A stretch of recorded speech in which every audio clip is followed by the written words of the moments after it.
Welcome to VST news. నేను మహాలక్ష్మి. ఇప్పుడు దేశమంతటా లడ్డు వివాదంపై చర్చ జరుగుతోంది. మనతో పాటు వైజాగ్ వైసీపీ జిల్లా అధ్యక్షులు కోలా గురువులు గారు ఉన్నారు. వారిని అడిగి తెలుసుకుందాం. సార్ నమస్తే అండి. నమస్తే అమ్మా. ఇప్పుడు అంతా లడ్డూపై వివాదం జరుగుతోంది. ఈ పాపం మీదే, వైసీపీ వాళ్ళదే అంటున్నారు. మరి మీరేమంటారు? అంటే ఇప్పుడు ఎవరైతే అంటున్నారో ఈ లడ్డూలో వివాదం జరిగిందని, నెయ్యిలో కల్తీ జరిగిందని, గతంలో ఏ కంపెనీకి అయితే 2024 నుండి ఏ కంపెనీ అయితే ఇప్పుడు లడ్డూ తయారీకి నెయ్యి సప్లై చేస్తుందో అదే ఈ రోజు కూడా ఈ 2024 వచ్చిన వరకు అదే సప్లై అవుతుంది. కానీ ఈ భారతదేశం వల్ల నలుమూలల ఓ హిందూ మతం అంటే వెంకటరమణమూర్తి అంటే ఓ సంప్రదాయంగా ఆ దేవుడిని కోరికలు తీర్చే దేవుడని నమ్ముతుంటారు హిందూ మతం. ఓ జగన్మోహన్ రెడ్డి సీఎం జగన్మోహన్ రెడ్డి గారే ఇది చేయించారు అని అంటున్నారు. కానీ ఆయన భగవంతుడి మీద ప్రమాణం చేసి చెప్తున్నాడు, నేను ఏదైనా తప్పు చేసి ఉంటే ఆ భగవంతుడు నన్నే శిక్షించే విధంగా ఉంటుందని. కానీ జగన్మోహన్ రెడ్డి గారు ముఖ్యమంత్రిగా ఉండి ఓ టీటీడీ చైర్మన్ వైవి సుబ్బారెడ్డి గారు చిన్నన్నయ్య ఉండి ఇది నెయ్యి కల్తీ చేయడం వల్ల, భగవంతుడి కల్తీ నైవేద్యం పెట్టడం వల్ల సుబ్బారెడ్డికి కానీ జగన్మోహన్ రెడ్డి గారికి కానీ ఏమైనా కలిసి వస్తుందా?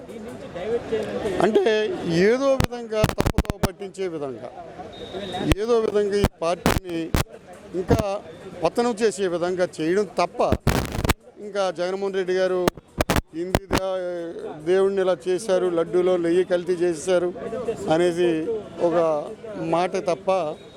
కానీ భగవంతుడు వెంకటరమణమూర్తి అంటే ప్రత్యక్షంగా కొలిసే దైవము, కోరికలు తీర్చే భగవంతుడు అనే హిందూ సాంప్రదాయంగా మేము నమ్ముతాం. అది జగన్మోహన్ రెడ్డి గారి వల్ల కల్తీ నెయ్యి కలిపితే జగన్మోహన్ రెడ్డి గారికి కలిసి వచ్చేది లేదు, సుబ్బారెడ్డి గారికి ఓ టీటీడీ చైర్మన్గా ఉండే కలిసి వచ్చేది ఏం లేదు.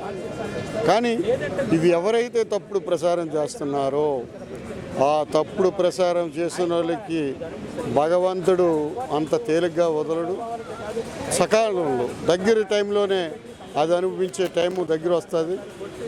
జగన్మోహన్ రెడ్డి లాగా ఇప్పుడు ఆయన అంటాడు, ఇలాగ మామూలుగా ఎందుకండి సిబిఐకి పంపించండి, నేను ఏదైనా నెయ్యాలో కల్తీ కలిపానంటే సిబిఐకి డైరెక్ట్గా ఇచ్చేయండి. అది ఎక్కడ ఉంటే వాస్తవాలు తెలిస్తే నేను ఏమైనా తప్పు చేస్తుంటే భగవంతుడి మీద నేను శిక్ష అనిపిస్తాను అన్నట్టు మాట్లాడుతున్నాను. ఇది తప్పుడు ప్రచారాలు చేసి పార్టీని ఇంకా పతనం చేసి వైఎస్ఆర్ కాంగ్రెస్ పార్టీ విశాఖపట్నం జిల్లా అధ్యక్షుడిగా ఉన్నాను.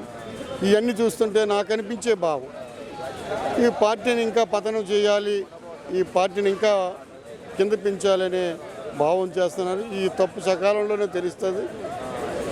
భగవంతుడు మీద నిందలు వేసిన వాళ్ళు ఏ ఒక్కరు ఆగరు. కంపల్సరిగా తగిన పరిణామం మూల్యం చెల్లించే విధం దగ్గరలోనే ఉందని ఈ సందర్భంగా నేను కోరుకుంటాను. వైఎస్ఆర్ కాంగ్రెస్ పార్టీలో కానీ జగన్మోహన్ రెడ్డి గారు కానీ అప్పుడు ఉండే పాలకవర్గం టీటీడీ పాలకవర్గంలో కానీ ఏ ఒక్కరూ తప్పు చేయలేదని మేము నమ్ముతున్నాం. కల్తీలు కలపలేదని మేము నమ్ముతున్నాం. కంపల్సరిగా ఒరిజినల్ అయితే భగవంతుడు నైవేద్యం పెట్టామని చెప్పేసి ఈ సందర్భంగా చెప్తున్నాం. అంటే పార్టీని అధపాతాలను తొక్కాలని చూస్తున్నారు, పతనానికి అని అంటున్నారు. కొత్తగా ఎవరు ఏం చేయవసరం లేదు. ఎందుకంటే పార్టీని మంచి నాయకులు వీడి వెళ్ళిపోతున్నారు. అది ఎవరు ఇన్వైట్ చేయలేదు కదా సార్. దీనిపై ఏమంటారు? అంటే చాలామంది వాళ్ళ ప్రభావాల కోసం వాళ్ళు ఈ పార్టీలో ఉంటే ఇక్కడ సంపాదించుకున్నది వాళ్ళు ఏమైనా బయట పెడతారు ఇంకో పార్టీ వాళ్ళు అని చెప్పేసి ఎల్లోళ్ళు చాలామంది ఉంటారు. ఇక్కడ అవినీతులు చేసిన వాళ్ళు చాలామంది ఉంటారు. జగన్మోహన్ రెడ్డి తెలియనిది ఆ జిల్లాలో జరిగినవి చాలామంది ఇప్పుడు నాయకులు ఉన్నారు. వాళ్ళ సులభం కోసం, పార్టీ కోసం కాకుండా వాళ్ళ సులభం కోసం సంపాదించుకున్నవి అవి ఇప్పుడు ఏమైనా బయట పెడతారేమో అని చెప్పేసి ఎల్లోళ్ళు చాలామంది ఉంటారు. అలాంటి వెల్లోళ్ళు చాలామంది చూస్తున్నాం. పార్టీ అధికారం వచ్చిన దానికల్లా చాలామంది వెళ్ళిపోవడానికి ప్రయత్నం చేస్తున్నారు. పార్టీని నమ్ముకున్న వాళ్ళు ఎవరు, పార్టీతో ఉన్న వాళ్ళు ఎవరు, జగన్మోహన్ రెడ్డి అంటే నడిచిన వాళ్ళు ఎవరు, వాళ్ళు ఉంటారు కంపల్సరీ. కార్యకర్త నుండి ప్రతి ఒక్కరు ఓ 10 మందో 20 మంది వెళ్ళిపోయినంత మాత్రానికి ఇక్కడ పోయేదేమి ఉండదు.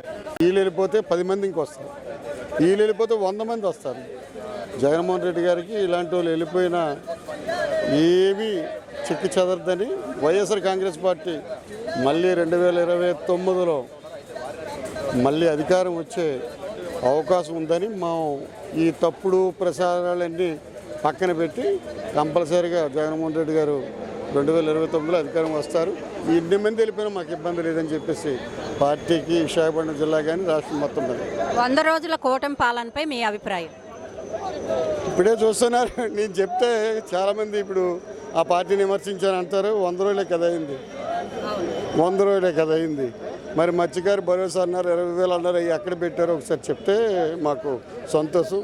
మరి అమ్మఒడి అన్నారు కదా, అవేవో ఆ అమ్మఒడి పిల్లలు చాలామంది స్కూల్ ఫీజుల కాటికి వాళ్ళు ఇబ్బంది పడుతున్నారు. చాలా ఇవన్నీ పెడితే ఒకటి మనం చెప్పామనుకో 100 రోజులు అవ్వలేదు కదా, తగిన రోజులు చేసేస్తాం కదా అన్నట్టు మాట్లాడతారు. చూద్దాం, ఒక సంవత్సరం అయిన తర్వాత ఏం అమలు చేస్తారో, ఏం అమలు చేయలేదు. ఆయన అబద్ధాలు చెప్తాడా, నిజం చెప్తాడా, లేకపోతే ఏ విధంగా ఉంటుంది అనేది తర్వాత తెలుస్తుందని సందర్భం. Thank you.